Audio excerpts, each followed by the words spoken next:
حد يا جماعة يشيل الحلو ده من قدامي من طعامته وحلاوته. مش قادرة اقاوم طعمه تحفة تحفة بالكاستر والبسكوت بتاع التيراميسو والفروتة والجيلي. طعمه تحفة وخفيف جدا وفريسكو جدا في الحر اللي احنا فيه ده. طعمه جميل، لازم تجربوه يا بنات. عايزه اقولك لو عملتيه من حلاوته وطعمته مش هتقدري تقاوميه. خفيف جدا وطعمه جميل جدا. البسكوت اللي احنا عملنا بيه والكاستر والجيلي والفاكهه اللي انا حطاها ديت مخليه طعمه في حته تانية خالص خالص. لازم تجربوه في الحر اللي احنا فيه دوت. مش عاوز غير الاكلات التحفه الخفيفه دي. انا هنا كان معايا 30 حبايه من البسكوت بتاع التيراميسو وبلتهم بنص كوباية لبن.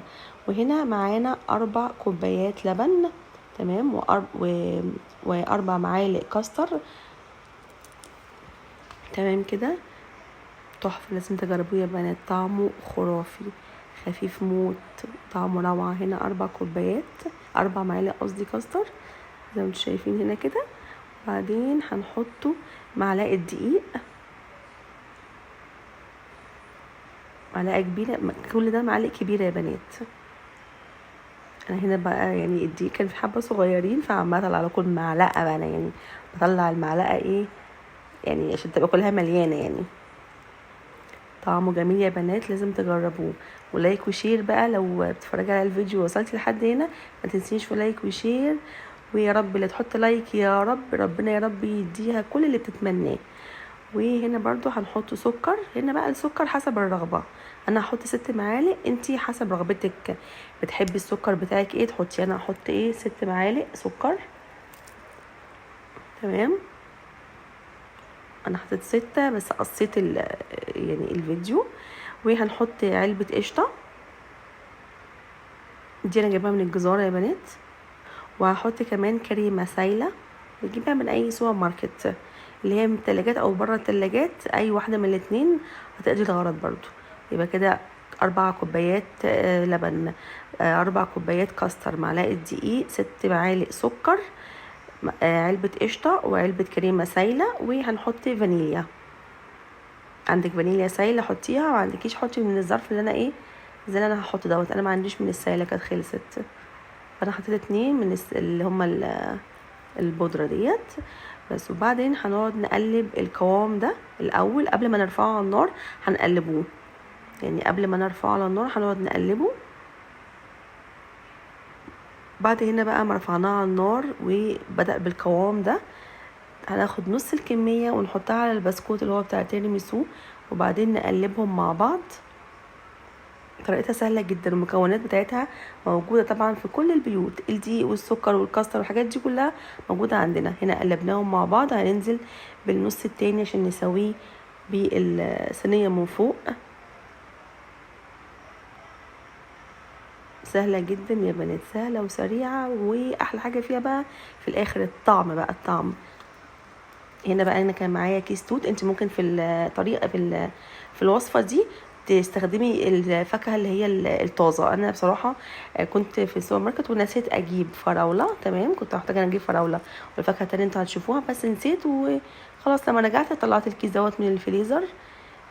هنا بقى انا طبعا حطيته على النار عشان خاطر التلج بتاعه يسيح شويه.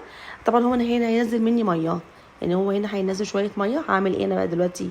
هجيب نص باكو من الجيلي وهحطه معاه، تمام، بحيث ان الجيلي يمسك الميه اللي هتنزل من التوت اللي احنا عاملينه دوت، من الفاكهه اللي احنا عاملينها ديت. هنا بصوا شايفين كده هحط نص باكو جيلي بحيث ان الفروته ديت لما طلعت عليها قومت عليها النار هتنزل ميه دلوقتي يا بنات. هتنزل ميه كتيره جدا، فانا عايزه استفاد من الميه دي بدل ما اكبها، ان ما ينفعش احطها على الكيك من فوق. فبدل ما انا اكبها هعمل ايه؟ هحط نص باكو جيلي بحيث ان هو هيمسك لي بقى الميه ديت وهيخلي القوام ايه متماسك شويه. طبعا الكاست اللي هي الكيكه اللي احنا عملناها بالكاستر دي حطيناها في التلاجة زي ساعه كده تتجمد، وبعد كده طلعناها عشان نرص بقى عليها الفاكهه من فوق. يعني ما بين كل حاجه وحاجه بتسيبي فتره بحيث ان ايه كل حاجه تتماسك يعني. بس زي ما انتم شايفين بقى كده نصها على الصينيه من فوق. طبعا انا عشان طلعتها من الفريزر ووقفتها وطلعتها على النار الفاكهه طبعا ساحت شويه. طبعا زي ما انتم شايفين كده عملت زي المربى. فانتي ممكن تستخدمي بقى الفراوله، تستخدمي اي فاكهه فريسك عندك وترصيها فوق طبقه الكاستر كده زي ما انا بعمل. وبعد كده هبدا ارص الفاكهه ديت. كنت المفروض بقى اروح السوبر ماركت عشان اجيب الفاكهه اللي هي الفراوله، واجيب الفاكهه دي، وقلت اعمل مسك كده واحطهم مع بعضيهم وارصهم من فوق. ده نسيت الفراوله، يلا حصل خير مش مشكله. برضو الجيش بيقول لك اتصرف، واحنا اتصرفنا. هنا خلاص رصيناها، وهنا بقى نعمل الطبقه الاخيره اللي هي طبقه الجيلي. هنا حطيت باكو جيلي تمام، ومعاه كوبايه ميه، وهنقلبهم على النار. انا ما حطيتش سكر هنا عشان مش عايزاها تبقى مسكره، بس قومنا على النار، وبعد ما شلناهم من على النار حطيت نص كوبايه ميه بارده ورصيتهم بقى من فوق. القطع اللي هي قدام منكم ده جيلي مسك. بس كده زي ما انتم شايفين. هنحطها بقى في التلاجة ونطلعها بقى بعد ما تبرد. زي ما انتم شايفين الشكل النهائي بتاعها عامل ازاي، تحفه يا بنات، روعه خرافه. عايزه اقول لكم ان هي ما قعدتش، ولما دوقتها لجارتي كانت بصوا منبهره بيها جدا، وتقول لي انا لازم اخد منك الطريقه ان طعمها جميله جدا، وكلهم اتخانقوا على الحته اللي انا اديتها لها.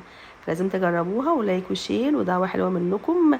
ويا رب اللي يحط لايك كده يا رب يا رب كده يزور الكعب في اقرب وقت ان شاء الله. وجربوها يا بنات وقولوا رايكم فيها، وان شاء الله تعجبكم. ودي الوصفات الصيف الجميله المنعشه اللي بصوا بما ان احنا قاعدين سايحين في البيت، دي الوصفات بقى الايه تساعدنا ان احنا ناكلها ما نسيحش في البيت.